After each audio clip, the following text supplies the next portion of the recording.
বন্ধুরা, দারুণ সুখবর। আবাস যোজনা প্রকল্পের বরাদ্দ বাড়তে চলেছে। প্রিয় বন্ধুরা, কয়েকদিন আগে কেন্দ্রের সরকার নতুন করে বাড়ি দেওয়ার কথা ঘোষণা করেছেন।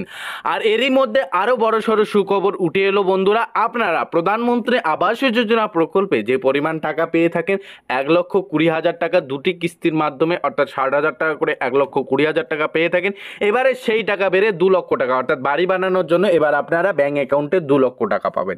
এ নিয়ে কি আপডেট চলে এসেছে? নতুন বাড়ি কারা কারা পাবেন, কারা কারা পাবেন না, এ বিষয়ে ডিটেলস জানতে ভিডিওটি প্রথম থেকে শুরু করে শেষ পর্যন্ত দেখুন। চ্যানেলে নতুন হয়ে থাকলে চ্যানেলটিকে সাবস্ক্রাইব করে ভিডিওটিতে লাইক প্রদান করে দেবেন। দর্শক বন্ধুরা, এখানে পরিষ্কার লেখা রয়েছে ধাক্কা সব থেকে বেশি এসেছে গ্রামীণ এলাকা থেকে। বন্ধুরা, বলা রয়েছে তৃতীয়বার প্রধানমন্ত্রীর চেয়ারে বসে তাই গ্রামেই ফোকাস করেছে নরেন্দ্র মোদী। বন্ধুরা, সপ্তাহ দেড়েক আগে বারাণসীতে কেন্দ্রের নতুন কৃষিমন্ত্রী শিবরাজ সিং চৌহানকে পাশে নিয়ে কিষাণ সভা করেছেন নমো। বুধবার আবার সংবাদ সংস্থা সূত্রে জানা গিয়েছে, গ্রামীণ আবাস প্রকল্পে রাজ্যগুলির ভর্তুকির অঙ্ক গত বছরের তুলনায় কমপক্ষে 50% বাড়িয়ে প্রায় 6.5 বিলিয়ন ইউএস ডলার বা অনুমানিক 55,000 কোটি টাকা করার পরিকল্পনা রয়েছে কেন্দ্রের। প্রিয় বন্ধুরা, এখানে পরিষ্কার লেখা রয়েছে, এই পরিকল্পনা বাস্তবায়িত হলে গ্রামীণ আবাস প্রকল্পের সব থেকে বেশি বার্ষিক বরাদ্দ হতে চলেছে। বন্ধুরা, যা যথেষ্ট তাৎপর্যপূর্ণ বলে মনে করছে রাজনৈতিক মহল। বন্ধুরা, পশ্চিমবঙ্গ, মহারাষ্ট্র, পাঞ্জাব, হরিয়ানা, উত্তরপ্রদেশ সহ দেশের একাধিক রাজ্যে গ্রামীণ এলাকায় লোকসভা ভোটে হাবুডুবু হয়েছে বিজেপির। কেন এমন হলো তার পর্যালোচনাও চলছে পদের, কিন্তু ফল বিশ্লেষণের অপেক্ষায় বসে না থেকে কেন্দ্রের সরকার দ্রুত গ্রামীণ এলাকায় ভোটারদের মন ছুঁয়ে নেওয়ার প্রক্রিয়া শুরু করে দিতে চাইছে। বন্ধুরা, বলা রয়েছে এখানে আরও পরিষ্কারভাবে সব কিছু ঠিকঠাক থাকলে চলতি বছরের শেষে হরিয়ানা, ঝাড়খণ্ড এবং মহারাষ্ট্র বিধানসভা ভোট, এই রাজ্যগুলি নির্বাচনের ফলাফলের উপর অনেকাংশেই নির্ভর করছে নরেন্দ্র মোদী, অমিত শাহের রাজনৈতিক ভবিষ্যৎ। গ্রামীণ এলাকায় ভোট নিজেদের ঝুলিতে টানায় মোদী শাহদের কাছে এই মুহূর্তে সব থেকে বড় চ্যালেঞ্জ। গ্রামীণ ভোট ব্যাংকের কথা মাথায় রেখে তাই গ্রামীণ আবাস প্রকল্পে কেন্দ্রের জোর দিতে পারে বলে রাজনৈতিক মহলের ধারণা।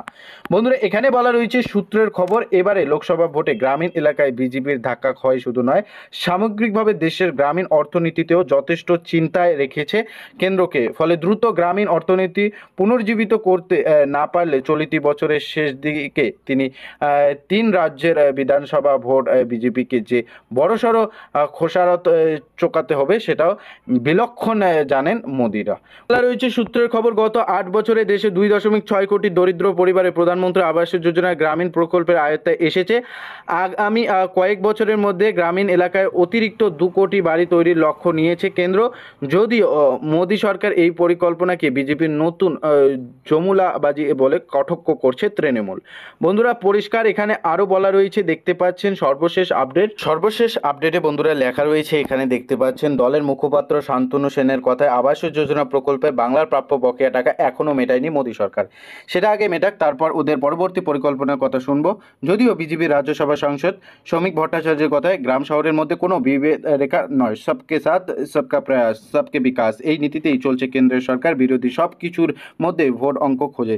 বন্ধুরা, পরিষ্কার লেখা রয়েছে সর্বশেষ যে কারখানায় কাজের সীমিত সুযোগ থাকার দেশের যুবকদের একটা বড় অংশ কৃষির সঙ্গে যুক্ত। তাদের কাজের সুযোগ করে দিতে বিভিন্ন প্রকল্প, গ্রাম অঞ্চলের রাস্তা তৈরির সময় গ্রামীণ কাঠামো খাতে খরচ বাড়ানোর সিদ্ধান্ত নিয়েছে কেন্দ্র। আবাসে ভর্তুকি বৃদ্ধি তারই অংশ বলে সরকারি সূত্রে জানা গিয়েছে।